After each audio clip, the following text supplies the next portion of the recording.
港星郑伊健24日晚间在香港红馆举行一连6场的演唱会，已经有超过6年没开唱的郑伊健，采用4面台设计，又唱又跳，舞台还会旋转，让粉丝大呼值回票价。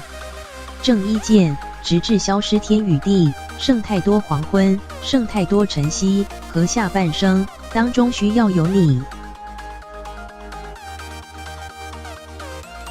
郑伊健以一身黑金色打扮现身，还穿着一件帅气大衣，披在肩上，右边头发竖起2个小辫子登场，不走震撼开场路线，而是站在钢琴旁。郑伊健，谁可情深如我？唯有你可以随时幻想我。边唱边在台上游走，红馆招牌的4面舞台，郑伊健使用4个高低不同的圆形升降台，无论他走到哪一边，观众通通以热烈的欢呼声来回应他。郑伊健，急速，头摇又尾摆，飘移境界，不想醒觉，只想感觉被放大，愤怒瓦解，万人膜拜，赞颂我的伟大。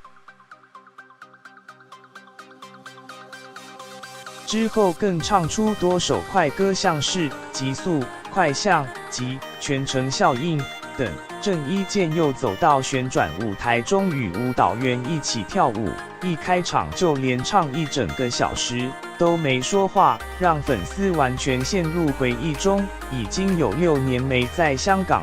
开唱的郑伊健，这次父母、太太蒙嘉慧通通到场力挺，而另外一位港星也是大方晒恩爱。